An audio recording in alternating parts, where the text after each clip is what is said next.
stopping exactly what's natural, their hormones, and what makes them who they are. And this is sick and it's twisted. And guess what they're doing it with?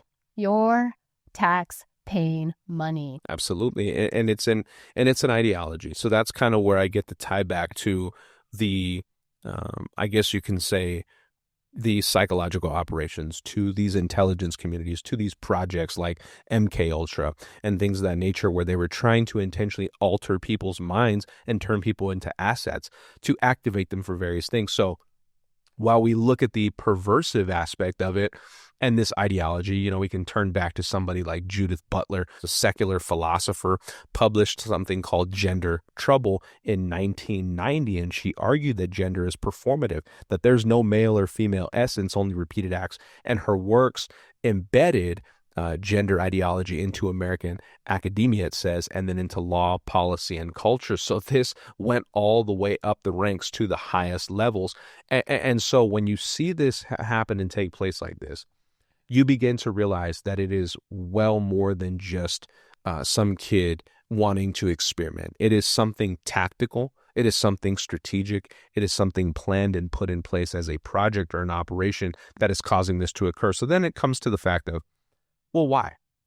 Why would they want this type of stuff to occur? Are they just trying to do it only to disrupt culture and society and the natural design that God has put in play? Or is there also multiple facets of their intention? Is it also to gain more control, which kind of leads me to another point here that I think is important to bring up. Because while this whole incident was taking place yesterday in Minneapolis, as this tragedy was unfolding, Fox News had on somebody by the name of Aaron Cohen.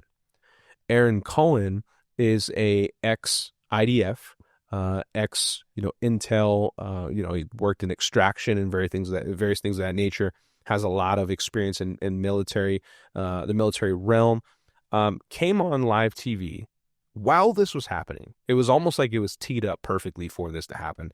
And he begins to express this new software. It's an AI-based software called Gideon. And what it is, it's a technology platform, he says, that is meant to have threat detection well before it ever happens. And what he says is that it has the ability to scour the internet, scour social media, scour phone records, scour all these various things in a very short amount of time and provide these details to schools, provide these details to police departments so that they can essentially watch, check, and see what's going on. And I mean, this is quite wild. And you don't have to just take my words for it. Let me actually show you a quick clip about what he says with respect to this. Gideon is the first real-time AI system built to detect threats online before they become attacks. Anonymous networks flagging behavior, predicting danger. We don't get a second chance. Let's not miss the next one. Trace, I'm building the first AI-driven threat prediction platform for law enforcement. They're flying blind right now. I've got an elite team of engineers from Palantir. I've got law enforcement agencies lined up. Correct. I am now about to launch Gideon, America's first ever AI threat detection platform built specifically for law enforcement. It scrapes the internet 24/7 using an Israeli-grade ontology to pull specific threat language and then routes it to local law enforcement. It's a 24/7 detective. It never sleeps, and it's going to get us in front of these attacks. And there you have it. It doesn't surprise me at all. In under 24 hours, they had a solution. And once again, like I said, is with every sad to say, tragedy, there comes this new agenda, new rule of whatever it is that they want to push where people will not fight back. And this is something that some will well receive. Oh, thank God, now we can stop this. And it's like, no, it could have been prevented much sooner. Again, instead of funding Gay Pride Month, instead of funding, underage sex changes on children, we could have put in the millions and millions of dollars into the police where we can hire dozens to be on campus, each campus. But no, it doesn't surprise me at all. It's always an agenda that they have at the end. So there you have it, people. And here's what's crazy about this too is that Gideon, this company that's being spearheaded by ex-IDF agent Aaron Cohen, not only does it have the capability to do the things that he said, but when he was saying these things, I'm like, hold on, there's another company that does that as well by the name of Palantir, who's ran, funded, and designed all by none other than Peter Thiel. Who's Peter Thiel, Joey? Well, for those who don't know, Peter Thiel was one of the founders of the PayPal Mafia, along with Elon Musk. They're very tied in together.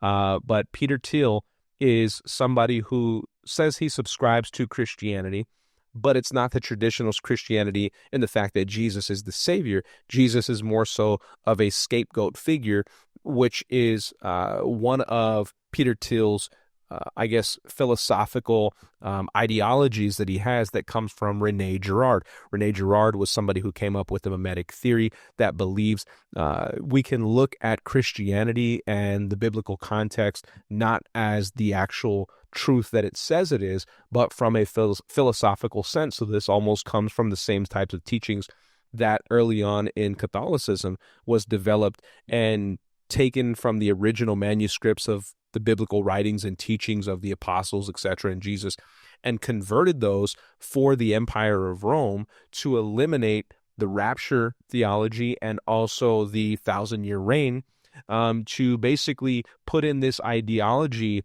that these things were philosophical and analogies. They were thought processes. They weren't realities. And so anyway, you have people like Origen and Augustine who were the ones who pushed this. And so he's very much in line with that type of thinking. But Peter Thiel has funded and supported and essentially built who we know now as the Vice President of the United States, who is J.D. Vance. He has helped to fund a number of things like a couple different cloud seeding companies, one that very much was involved in what took place right before all of the Texas tragedies and the flooding that we recently saw. And then in terms of the founding of Palantir, which is a company that builds the data sets and puts together all of the technological software and means to create digital profiles on all Americans and feed that into police stations, the CIA, the NSA, Homeland Security, the FBI. Palantir was initially developed in 2003 with the help of the CIA seed money through something called In-Q-Tel. Now, In-Q-Tel, Palantir came out of that and has basically become the backbone and of all the allied intelligence data analytics, right? They have a software, two main ones called Gotham and Foundry, among others, that they utilize. But essentially, what these softwares are capable of doing is being able to ingest massive streams of data. You're talking, like I said, these phone records, social media content. You're talking about all these various financial transactions, travel logs, etc., and being able from that information not only to tell you what's happening right now, but to predict what's going to happen next. And so it is almost like George Orwell's 1984 Big Brother that is spying on everybody, always watching. It's 24/7. It scours the internet day and night. It doesn't sleep, and it works tirelessly to find this information and come up with predictive data points, if you will. I think the scary thing about that is that they can see anything as a threat. Yeah. And you can be in threat. You could be a threat on whatever it is that you look up. And if it's something that doesn't align with them in any type of way, you are a threat, and that's what you would be reported as. And I just think, again, like when it comes to anything that they are trying to roll out, this is now where it's going to, and I'm just maybe just, thinking outside the box here on, is this, again, we have free speech, but is this also where Christianity and our faith and censorship comes in, again, with being looked at as a threat now? I just could only wonder, again, as more as we're getting into this AI, especially now, once again, we're seeing that ChatGPT AI is now rolled into the education system, when now teachers will be stepping back from doing their teachings and letting ChatGPT AI to take over now. And that would be with the World Economic Forum. That would be rolling that out. So if you're not aware of that, parents, please be aware of that on what your kids are now will be getting taught by. And what ends up happening is it interferes with critical thinking and just trying to take away the critical thinking from a child at a young age and introducing this into elementary schools. So, and as well as high school, middle school, high school, and college itself. Yeah, every single aspect. I'm thinking about it already as just kind of similar to 9/11 and what it did for them and how it got them to pass any type of laws and push an agenda. I'm seeing this here now on more of our maybe looking at individuals or typical regular Americans now as a threat, just based off of it's surveillance, it's control. The Patriot Act. It is, I guess, what you can consider the movie Minority Report, right? It's a surveillance state that is ultimately controlling things. And here's what's interesting, because if you remember recently, in the big, beautiful bill, there was this AI surveillance package, and that was placed in to basically say, hey, AI is going to come in, and for 10 years, no one's going to be able to change what AI institutes in terms of the things that it's going to come up with: surveillance, control, tactical things like that, maneuvering through the digital assets and the digital, I guess you can say, profiles that are being created for people. Now, people caught that, went back and said no to it. But the interesting thing is that it wasn't actually taken out. What happened with it was they decided, instead of taking it out, to basically alter and amend it and say, look, we won't put it in the package, but we're going to put it in as a trial run that we're going to be able to test it out. And if it actually works, then we can institute it. And essentially it was a bypass, right? A backdoor, if you will. And so some people are questioning, and that's the reason why I give rise to this company, Gideon, coming out so quickly on the same day that this whole incident is taking place. Palantir, because Gideon is essentially a smaller version of the same pitch that Palantir already is, that exists within the framework of the intelligence communities and our government as a whole. Is this a means in terms of activating assets through this psychological control via Robin Westman's father, James Westman, being attached to these intelligence communities, connecting back, activating an asset, instituting this control state, because now it gives rise to say, yes, this actually is a good thing. Let's institute this control mechanism and have this predictive programming and these tools here available as threat detection in order to assess and be proactive to go and subdue threats before they come. But is that really just being set up as a means to control? It's control. Yeah. It always is. And it's just where, again, we're seeing it that I think right now, since a lot of Americans are waking up and pushing back, obviously, as simple as it was with just the whole Cracker Barrel incident, you saw that once we come together and once we start speaking out and standing against something, we actually can make impact. And I think they're preparing for that. I think what they're preparing for is, if these little ants come together, then we have a big issue here. So how can we start censoring them even more? Yeah. And here's JI coming in to go ahead and to not only monitor us, to not only collect data information. They do that so well already with our phones and listening to phone calls, as well as, again, like you can even, a simple thing, again, is you can have a conversation with somebody and then you're getting that ad on your phone. So you can clearly see already that they're selling and gathering your data information.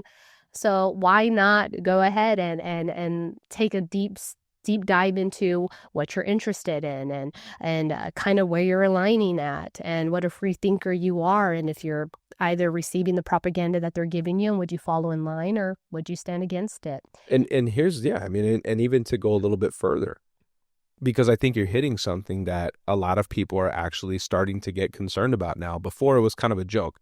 Oh man, come on, you conspiracy theorists coming up with all these ideas, and it's actually coming to pass. And I think people are starting to wake up to this.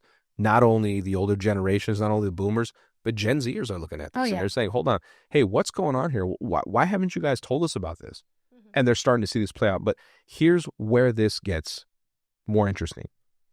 Because the guy who's spearheading this whole thing, who's at the top, I guess you can say, of this data set of technology and digital profiles for people and control mechanisms that are being fed into our intelligence communities, the systems of control, if you will. This guy, Peter Thiel, was just given a platform.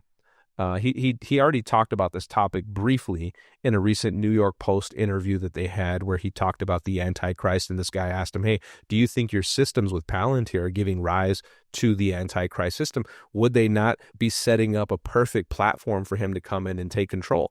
And so he goes on to talk about it. But needless to say, this organization called Acts 17 Collective, they're going to have a 4-part series beginning September 15th at the Commonwealth Club in San Francisco, California. And it's going to be a 4-part series broken up over a series of a couple of weeks. And he's going to be discussing the topic, none other than the Antichrist.